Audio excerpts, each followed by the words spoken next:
تو لفظ اللہ پر ہم نے کلام کیا تھا کہ اللہ ایک ایسی ذات کا نام ہے، ذہن میں رکھیں تعریف، اگر وہ کہے اللہ کا انٹروڈکشن کروائیں تو یوں کروائیں گے کہ لفظ اللہ ایک ایسی ذات واجب الوجود کا نام ہے جو تمام صفات کمالیہ کی جامع ہے اور اپنے علم اور قدرت کے اعتبار سے ہر چیز کا احاطہ کیے ہوئے ہے۔ وضاحت تو میں پہلے بھی کر چکا ہوں، تو پھر کر دیتا ہوں کہ واجب الوجود وہ ذات ہوتی ہے جو دیگر وجودوں کی علت اور سبب بنتی ہے، اس کے وجود کا کوئی سبب نہیں۔ جیسے اللہ تعالیٰ ہمیشہ سے ہے، اس کے وجود کا تو کوئی سبب نہیں ہے، لیکن اللہ تعالیٰ کے ماں سوا، اس کی صفات کے ماں سوا جتنی چیزیں ہیں اس کو اللہ نے پیدا فرمایا، تو ان کی پیدائش کا سبب عظیم کون ہے؟ اللہ تعالیٰ۔ تو اللہ تعالیٰ واجب الوجود کہلائے گا، اور جس کو اللہ نے پیدا کیا وہ ممکن الوجود کہلاتے ہیں، اور کبھی شارٹ وے میں کہہ دیتے ہیں اللہ واجب ہے، ہم ممکن ہے۔ پھر تمام صفات کمالیہ کی جامع ہے وہ ذات، اس کا مطلب ہے کہ ہر صفت کمال کی نسبت اللہ کی طرف ہی ہوگی۔ بعض تو صفات براہ راست جیسے علم ہے، قدرت ہے، حیات ہے، اس کا ارادہ ہے،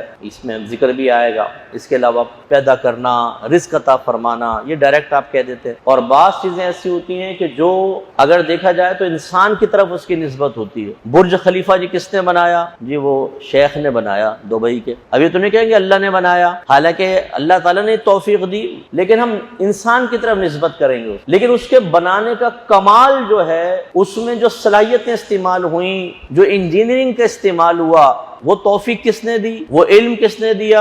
انہیں حادثات سے محفوظ کس نے رکھا؟ میرے رب نے۔ تو اگر ہم اس کی تعریف کریں گے تو یہ بھی رب کی تعریف۔ تو اس لیے ہر تعریف کا مرجع اللہ تعالیٰ ہوگا، چاہے براہ راست اور چاہے کسی واسطے سے۔ کوئی بھی آپ چیز لے لیں، جس کی بھی آپ تعریف کریں، سائنسدان کی کریں یا سیاست دان کی کریں، ٹیچر کی کریں، مصور کی کریں، کوئی کھیل کود میں ماہر ہے اس کی کریں، سب اللہ تعالیٰ کی طرف سے کرم نواز۔ آپ دیکھیں بعض کرکٹر کتنا اچھا کھیلتے ہیں، ہر میچ میں سکور کرتے ہیں، بعض فیل ہو جاتے ہیں، اسے ٹیم سے بھی باہر ہو جاتے ہیں۔ اب یہ کیا ہے؟ یہ مائنڈ کو مضبوط رکھنا، پریشر نہ آنا، ورنہ جب پریشر آتا ہے، اگر آپ نے کرکٹ کھیلی ہو، فقیر نے بھی کافی کرکٹ کھیلی ہے، تو ہاتھ پاؤں ہی نہیں چلتے، بلہ ہی نہیں چلتا۔ آؤٹ آف فارم جب آدمی ہوتا ہے تو ایسا لگتا ہے جیسے اجنبی شاٹ لگا رہا ہے، وہ یہاں سے گیندیں نکلتی ہیں پتہ نہیں چلتا۔ اور جب وہ فارم میں ہوتا ہے تو گیند فٹ بال کی طرح نظر آتی ہے، بڑی نا، جیسے مرضی مارو لگے گی بلے پہ اور جائے گی باؤنڈری سے باہر۔ اب یہ جو اللہ تعالیٰ دیکھیں کسی کے مائنڈ کو کمزور کر دیتا ہے کہ وہ پریشر لے لیتا ہے، وہ خوفزدہ ہو جاتا ہے، فاسٹ بولر سے خوفزدہ ہو جاتا ہے، یہاں سے گیند نکلی، یہاں سے پسینے آنے لگتے ہیں، کانپنے لگتا ہے، ڈرتا ہے، اور پھر وہ آؤٹ ہو جاتا ہے۔ اور کسی کو اتنی مضبوطی اللہ تعالیٰ دے دیتا ہے کہ اس کی وجہ سے بالر پہ پریشر آ جاتا ہے۔ تو یہ تو میں آپ کو ویسے ایک بات سمجھا رہا ہوں تاکہ آپ کے سمجھ میں آئے۔ اب یہ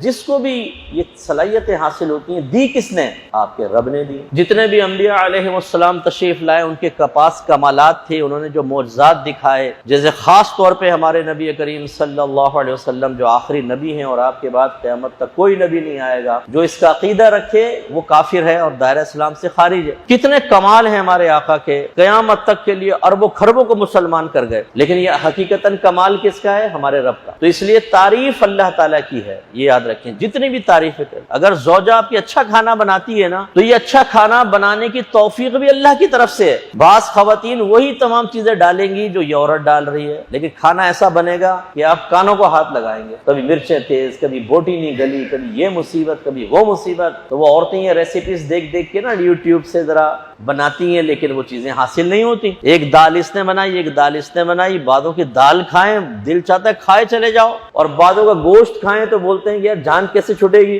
یہ توفیق کس نے دی؟ ہاتھ میں ذائقہ کس نے دیا؟ اللہ تعالیٰ نے۔ تو اللہ تعالیٰ کو پہچاننے کی ضرورت ہے۔